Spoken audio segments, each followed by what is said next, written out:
That's right. Last night, the triumphant return of the product herself. Angel Reese finally made her way back to the court. Funny. A lot of questions going on out there around Angel the last month or so. Like, what in the bleep is going on exactly? Why aren't you playing in games? We heard it was a back injury. Chicago hyped it like a championship parade.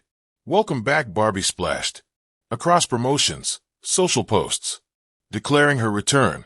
Then Angel Reese stepped on the court. By the end of the night, Chicago had dropped its fifth straight game, falling to 8 wins and 26 losses, sliding deeper into playoff danger. The highlight everyone passed around wasn't her scoring. It was her getting blocked in prime time. Angeline her head has liked her spots here and likes her chances there. But critics pointed out the irony. The Sky, so-called superstar, stepped away in the middle of a rough stretch, came back, talking about self-growth, dropped 19 points with 7 rebounds and 4 assists, but still couldn't stop another collapse. And that sets the stage for just how badly Chicago's grand marketing push backfired. Do you think Reese contributes to winning? Let us know down in the comments below. Let's go. Quitting. Again. It appears you're quitting again. Just because your team not good. Just like rookie year. Once you realize you stood no chance to win Rookie of the Year, you quit. You're quitting. Unrivaled. It looked like it was happening again. But look what we have here. Look what we have here. Angel Reese has been found. She has surfaced. Chicago made sure no one could ignore Angel Reese's comeback. The team's official social channel blasted out, "Welcome back, Barbie," in bold pink letters, turning her first game in nearly a month into a full-on event. They wanted this matchup with Seattle to feel less like Game 35 of the season and more like a rescue mission.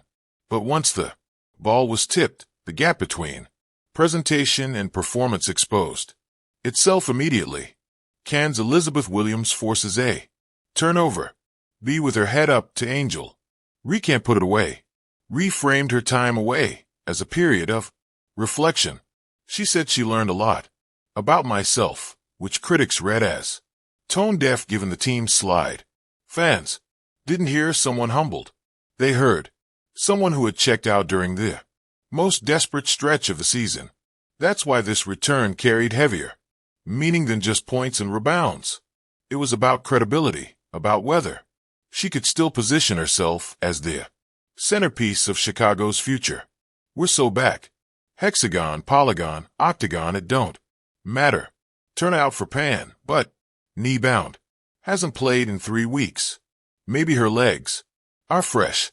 She can jump higher. No, she's played in 24 games this year. She's been blocked 48 times. According to my advanced analytics, she's getting 2 bang-bangs per game. Bang-bang. The game itself offered a harsh answer. Ezzy Magbager's block, later posted by Seattle's social team, became the frame everyone replayed. Within hours, what was supposed to be the highlight of Reese's big night turned into a viral clip mocking her arrival. Reese did what she usually does, barking after ordinary plays, but it only amplified the sting each time. She came up short. The staged heroics and the on-court products simply didn't match. Yes, she scored 19, but what people remember is the social media clip. For fans, the whiplash was instant. How do you miss 10 games and you're still top 4 in the league in total turnovers? I said swipe her. No swiping. I know you're a better bowler than you are a basketball player, but I thought we're going to save that bowling pass till next year.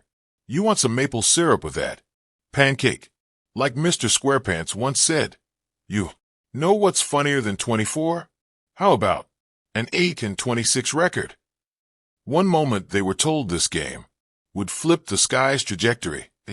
Next they were opening Twitter to find retrending for the wrong reasons. Instead of dazzling highlights, they watched their supposed savior turn into a meme cycle.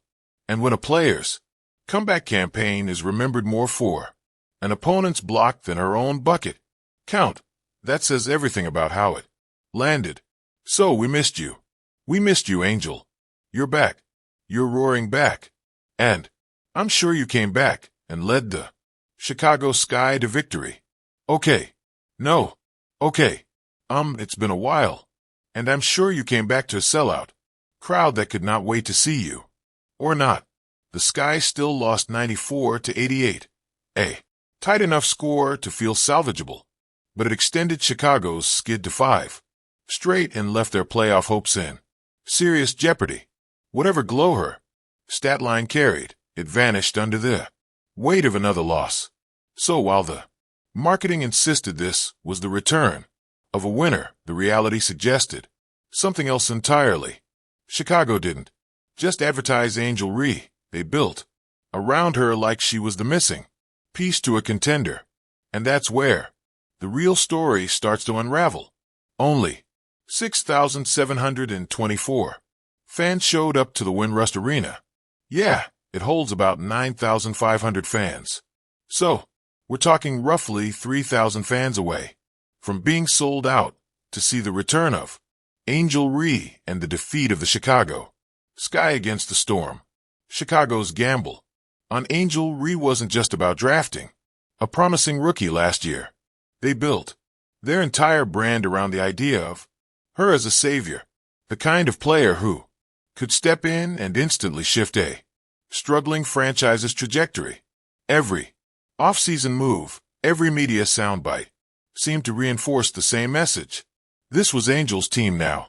Bold on paper, maybe, but in practice, the results have been anything but convincing.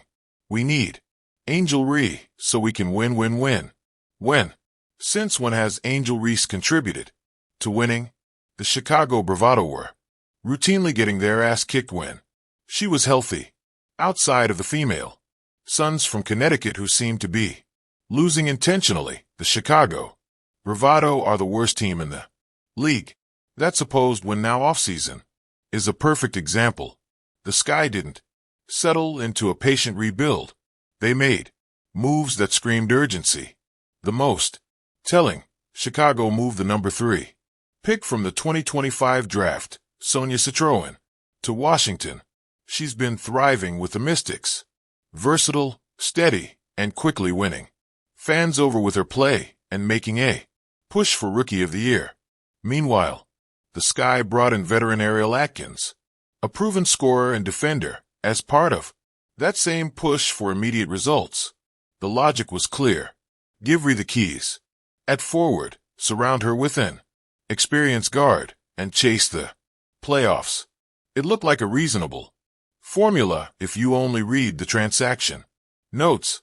The problem is none of it has materialized on the floor.